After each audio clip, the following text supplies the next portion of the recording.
ዛሬ የምንመረምረው ሰነድ ርዕሱ ራሱ በጣም የሚስብ ነው። የገበያ ዲኤንኤ ይላል። አዎ፣ ገበያውን ልክ እንደ አንድ ህይወት ያለው ነገር በራሱ በሆነ ኮድ እንደሚንቀሳቀስ አድርጎ ነው የሚያስበው። በጣም እና እኮ የሰነዱ ደራሲ ጄይ አውታኒ ገና ከመጀመሪያው አብዛኞቻችን የምናውቃቸውን የንግድ ስልቶች ሙሉ ለሙሉ ነው ጥያቄ ውስጥ የሚከታቸው። እንዴት? ያው እንደ ፊቦናቺ የድጋፍና የተቃውሞ መስመሮች ወይም ተለያዩ የገበታ ቅርጾች ምናምን። አዎ፣ ስታንዳርድ የሆኑት ነገሮች እነሱ ዋጋን አያንቀሳቀሱም ነው የሚለው። እነዚህ ያለፈውን ዋጋ የሚያሳዩ የውጤቱ ውጤቶች ናቸው ይላል። ኦኬ፣ ቆይ እስኪ ይህ እኮ በጣም ደፋር አባባል ነው። በሚሊዮን የሚቆጠሩ ነጋዴዎች እኮ እነዚህን አመለካከቶች በየቀኑ ይጠቀማሉ። ደፋር ነው፣ ግን ሐሳቡን ሲያስረዳው አመክንየዋለሁ። እነዚህ መሳሪያዎች ምንም አይጠቁሙም እያለ አይደለም። እሺ፣ ነገር ግን የዋጋ እንቅስቃሴ መንስኤ አይደሉም ነው የሚለው። ልክ እንደዚህ ያስበው። የመኪና የፍጥነት መለኪያ መርፌ ፍጥነትን ያሳየናል እንጂ መኪናውን እንዲፈጥን አያደርገውም። ገባኝ። መርፌው ውጤቱን ነው የሚያሳየው። በትክክል መንስኤው ሞተሩ ነው። እና ይህ ስልትም መርፌውን መመልከት ትተን ሞተሩን እናዳምጥ የሚል አይነት ፍልስፍና ነው ያለው። የገበያው ሞተር ደግሞ ኦርደር ፍሎው ወይም የትዕዛዝ ፍሰት ነው። ማለትም በእያንዳንዱ የዋጋ ነጥብ ላይ ምን ያህል የግዢና የሽያጭ ትዕዛዞች እንዳሉ በቀጥታ ማየት። እሺ፣ የትዕዛዝ ፍሰት የሚለው ሐሳብ ግልጽ ነው። ነገር ግን ይህንን የገዢና ሻጭ ትግል በተግባር እንዴት ነው የምናየው? እዚህ ላይ ነው ኃይለኛና ተረጋጊ ተሳታፊዎች የሚለው ሐሳብ የሚገባው። አሃ፣ እንግዲህ ገበያ ውስጥ ሁለት አይነት ተጫዋቾች አሉ። አንደኛው እኔ በቃ አሁን ባለበት ዋጋ መግዛት ፈልጋለሁ ብሎ በቀጥታ ገበያ ውስጥ የሚገባው ኃይለኛ ገዢ ነው። ዋጋ አይጠይቅም፣ ስጡኝ ነው የሚለው። ገበያውን የሚያሳድደው ማለት ነው። አዎ። ሌላኛው ደግሞ ዋጋው ወደ 100 ብር ሲወርድ ብትገዙልኝ ብሎ ትዕዛዝ አስቀምጦ የሚጠብቀው ተረጋጊ ተጫዋች ነው። እሺ፣ የስልቱ ዋና ጥበብ እነዛ ኃይለኛ ተጫዋቾች መቼና የት ቦታ ላይ የተረጋጊዎችን መከላከያ መስመር እየሰበሩ እንደሆነ ማስተዋል ነው። እና ይህንን ለማየት ነው ቴፕና ሌቭል 2 የሚባሉትን መረጃዎችን የምንጠቀመው። በትክክል ቴፕ ማንበብ የሚለው ቃል ሁሌም እንደ ጥቁር ጥበብ ነው የሚሰማው። በጣም ከባድ እና ልምድ የሚጠይቅ ነገር እንደሆነ ይነገራል። እውነት ነው። ጥሩ ጥያቄ ነው። ይህንን ቴፕ ማንበብ ስንል ልክ የውሃ ግፍትን እንደመለካት ነው። ገበታ ላይ የምናየው ዋጋ የውሃውን ከፍታ ብቻ ነው የሚያሳየን። ቴፕ ግን ከበስተጀርባ ያለውን የውሃውን ፍሰትና ጉልበት ነው የሚያሳየን። ስንት ሊትር በሰከንድ እየገፋ ነው? ፍጥነቱ እየጨመረ ነው ወይስ እየቀነሰ? ዋው! አረንጓዴና ቀይ ቁጥሮች በፍጥነት ሲፈሱ ማየት ብቻ ሳይሆን ከበስተጀርባ ያለውን የኃይል ሚዛን እንደማንበብ ነው። ዝም ብላ የምታየው ሳይሆን የምትሰማው ነገር ነው ማለት ነው። ፍጹም። ለዚህ ነው ከፍተኛ ልምምድ የሚጠይቀው። ገባኝ። ስለዚህ ዋናው ነገር የኃይለኛ ተጫዋቾችን እንቅስቃሴ መከታተል ነው። ነገር ግን ይህንን ትግል የት ቦታ ላይ ነው መከታተል ያለብን? ገበያው ላይ እኮ በሁሉም ቦታ ትግል አለ። ልክ ነው። ለዚህ ነው የዲኤንኤ ነጥቦች የሚላቸውን ቁልፍ ቦታዎች ለይቶ የሚያስቀምጠው። የዲኤንኤ ነጥቦች? ያው ሰነዱ እንደሚለው ገበያው ትውስትና አለው። አንዳንድ የዋጋ ደረጃዎች ከሌሎቹ የበለጠ ትርጉም አላቸው። የዲኤንኤ ነጥቦች የሚላቸው ከዚህ ቀደም ከ20-30% ወይም ከዚያ በላይ የሆኑ ትልልቅ የዋጋ እንቅስቃሴዎችን ያስነሱ የዋጋ ቀጠናዎችን ነው። ስለዚህ ልክ በታሪክ ውስጥ እንዳሉ ቁልፍ የጦር ሜዳዎች ማለት ነው። በጣም ጥሩ አገላለጽ ነው። በትክክል ዋጋ ወደዚያ ቦታ ሲደርስ ሁሉም ሰው አስታውሳለሁ፣ እዚህ ቦታ ላይ ነበር ትልቅ ነገር የተፈጠረው ብሎ በንቃት ይጠብቃል። አዎ፣ ሐሳቡ እነዚህ ቦታዎች ላይ ከዚህ በፊት ትልቅ ጦርነት ስለተካሄደ ዋጋው ወደዚያ ሲመለስ ሁሉም ተሳታፊዎች ያስታውሱታልና በድጋሚ ጠንካራ ምላሽ ይሰጣሉ የሚል ነው። እና እነዚህ ትክክለኛ መስመሮች ሳይሆን ሰፋፊ ቀጠናዎች ናቸው ብሏል አይደል? አዎ፣ የጦር ሜዳዎች ናቸው። ዋጋው ወደዚህ ቀጠና ሲገባ ነው የትዕዛዝ ፍሰቱን በቅርበት መከታተል የምንጀምረው። የትኛው ወገን የበላይነት እያሳየ ነው? እሺ፣ እንግዲህ እነዚህን የዲኤንኤ ነጥቦች ለይተናል እንበል። ነገር ግን ገበያው የተረጋጋ ከሆነ ምንም ላናገኝ እንችላለን። ፍጹም። ሰነዱ እንደሚለው የስልትን የሚሰራው ጸጥ ባለ ባህር ላይ ሳይሆን ማዕበል ሲነሳ ነው። በጣም ወሳኝ ነጥብ ነው። ይህ ስልት የተረጋጋና አሰልቺ ገበያ ውስጥ እድሎችን ለመፈለግ አይደለም። ታዲያ ማዕበሉን ምን ያነሰዋል? የሚፈጠረው በገበያ ቀስቃሽ ክስተቶች ወይም ካታሊስት ነው። ስልቱ የሚያብበው ትልልቅ ዜናዎች ሲኖሩ ነው። ለምሳሌ የኮምፓኒዎች የሩብ ዓመት የትርፍ ሪፖርት፣ እንደ የዋጋ ግሽበት ሲፒአይ ያሉ የኢኮኖሚ መረጃዎች። አዎ፣ ወይም ትልልቅ ፖለቲካዊ ክስተቶች ሲፈጠሩ። ምክንያቱም እነዚህ ክስተቶች ተረጋጊ የነበሩ ተሳታፊዎችን ወደ ኃይለኛ ተሳታፊነት እንዲቀየሩ ያስገድዷቸዋል። እንዴት? ለምሳሌ የቴስላ የትርፍ ሪፖርት ከሚጠበቀው በላይ በጣም ጥሩ ከሆነ ቆይ ዋጋው ሲወረድ እገዛለሁ ብለው የተቀመጡ ሰዎች ሳይቀሩ እንዳያመልጠኝ በሚል ስሜት በቀጥታ ገበያ ውስጥ በኃይል መግዛት ይጀምራሉ። ይህ ነው ለስልቱ የሚያስፈልገውን ጉልበት የሚፈጥረው። ይህ ደግሞ ወደ ግብይት ሕጎች ይመራናል። ሰነዱ በጣም ጥብቅ ሕጎች እንዳሉት ይናገራል። ለምሳሌ የሚነገዱት የፋይናንስ መሳሪያዎች ምርጫ ላይ። አዎ፣ በጣም ግልጽ ነው።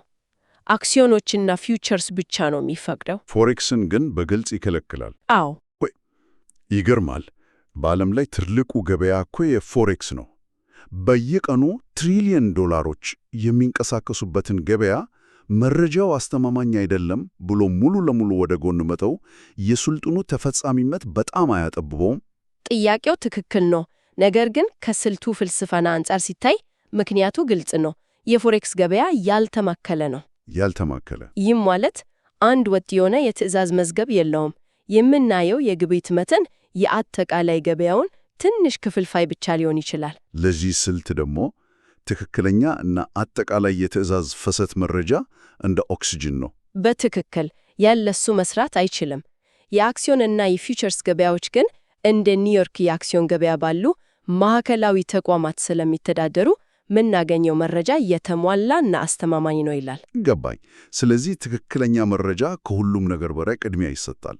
ይህ ደግሞ ወደ ስጋት አስተዳደር ይመራናል። ያልተመጣጠነ የክፍያና የስጋት ትምህርታ የሚል ሐረግ ይጠቀማል። አዎ፣ ይህ የስልቱ ትልቁ መሸጫ ነጥብ ይመስላል። ሐሳቡ ይሄ ነው። ወደ ንግድ የምትገባው ከእነዚያ የዲኤንኤ ደረጃዎች በአንዱ ላይ እና የኃይል ሚዛኑ ከአንድ ወገን ወደ ሌላው በተቀየረበት ቅጽበት ነው። እሺ፣ ለምሳሌ ገዢዎች ለረጅም ጊዜ ሲገፉ ቆይተው አንድ ቁልፍ ደረጃ ላይ ሻጮች በኃይል ገብቶ ሲቆጣጠሩት ያቺ ቅጽበት የሺያዊ መግቢያ ትሆናለች። ኪሳራ ማቆሚያው ደግሞ ከዚያ ቀጠና ጥቂት ከፍ ብሎ ይቀመጣል። ስለዚህ ሐሳቡ ትክክል ከሆንኩኝ ትልቅ ትርፍ አገኛለሁ፣ ነገር ግን ከተሳሳትኩኝ ገበያው ወዲያውኑ ያሳየኛል እና በትንሽ ኪሳራ እወጣለሁ የሚል ነው። ፍጹም። የመግቢያው ቦታ በጣም ትክክለኛ ስለሆነ ብዙ የጥርጣሬ ቦታ አይሰጥም። ወይ ይሰራል ወይ ይሰራም። እና የትርፍና የኪሳራ ጥምርታ ቢያንስ ከ3 እጥፍ በላይ መሆን አለበት ይላል። አዎ፣ ለአንድ ብር ኪሳራ 3 ብር ትርፍ መጠበቅ አለበት ማለት ነው። እሺ፣ ቲዮሪው በጣም ጥሩ ይመስላል። ነገር ግን በተግባር ሲውል ምን ይመስላል? ሰነዱ የኤንቪዲያ ኩባንያን የተመለከተ አንድ ስፔሲፊክ የንግድ ምሳሌ ያሳያል። እና እዚህ ላይ ነው ነገሩ በጣም የሚገርመው።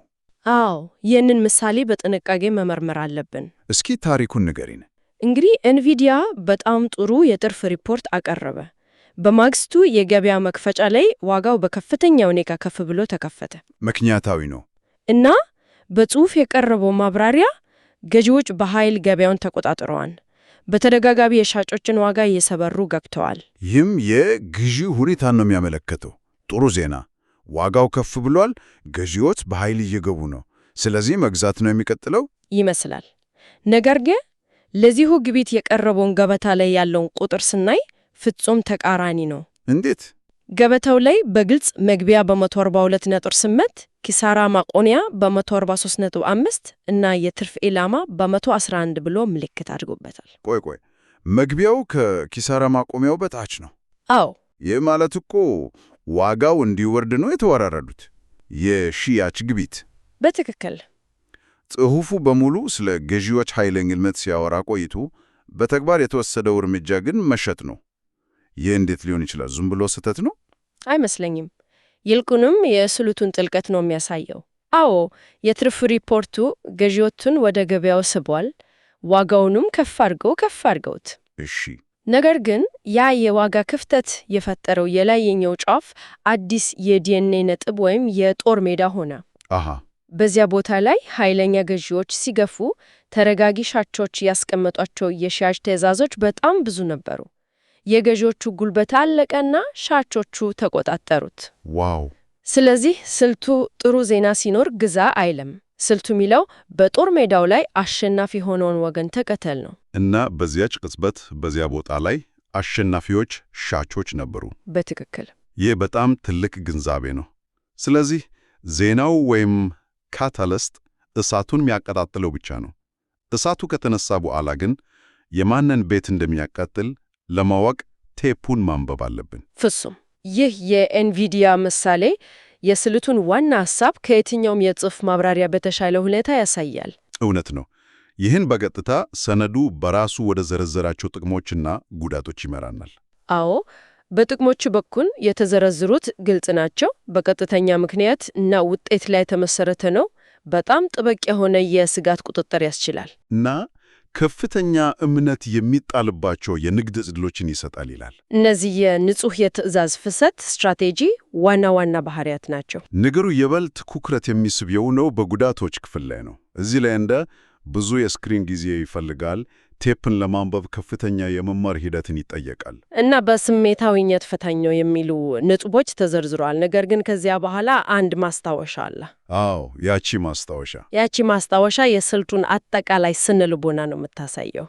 እዚህ ላይ የተዘረዘሩት ጉዳቶች የስትራቴጂው ድክመቶች አይደሉም፣ ይልቁንም የነጋዴውን መስፈርቶች ናቸው ይላል። በጣም ስልታዊ የሆነ የቃላት አጠቃቀም ነው። ችግሩ ከስልቱ ሳይሆን ከእናንተ ነው ያለው። ልክ ነው። ይህ ስልት ከባድ ከሆነ ችግሩ የስልቱ ሳይሆን የእርሱ ዝግጁነት ነው የሚል መልእክት አለው። አዎ፣ እነዚህን ተግዳሮች እንደ ስልቱ ስህተት ሳይሆን እንደ መግቢያ ፈተና ነው የሚያቀርባቸው። ልምምድ፣ ስነ ስርዓት እና ንቁ ተሳትፎን ይጠይቃል። አዘጋጅታ የምትተወው አይነት ስርዓት አይደለም በጭራሽ። ይህንን ሥራ ለመስራት ዝግጁ ካልሆንክ ስልቱ ላንተ አይደለም እያለ ነው። እንግዲህ ይህን ሁሉ ከመረመርን በኋላ ምን መደምደሚያ ላይ ደረስን? የገበያ ዲኤንኤ የሚባል የንግድ ስልት አለን። አመለካቾችን ወደ ጎን በመተው በተለይ በዜናዎች ጊዜ በታሪካዊ የዋጋ ደረጃዎች ላይ በሚደረገው የገዢዎችና ሻጮች እውነተኛ ትግል ላይ ብቻ ያተኩራ። ዋና ትኩረቱም ትክክለኛነት ላይ ነው። በጣም ጠባብ የኪሳራ ማቆሚያዎች እና ከፍተኛ የትርፍ ለኪሳራ ጥምርታ። በትክክል። ነገር ግን ይህን ለማሳካት ከፍተኛ የሆነ የትኩረት ደረጃ፣ ከባድ የመማር ሂደት እና የብረት አይነት ስሜታዊ ስነ ስርዓትን ይጠይቃል። እና በኤንቪዲያ ምሳሌ ላይ ያየነው ቅራኔ ጽሑፉ ግዥን ሲገልጽ ገበታው ሻጭን ማሳየቱ ሁልጊዜ ላዩን ከሚታየው ነገር በስተጀርባ ያለውን እውነተኛውን የኃይል ሚዛን መመርመር እንዳለብን ትልቅ ማሳሰቢያ ነው። እውነት ነው። ይህ ሰነድ በገበያ ውስጥ ያለውን ኃይለኛ ተዋናይ ስለመለየት ነው።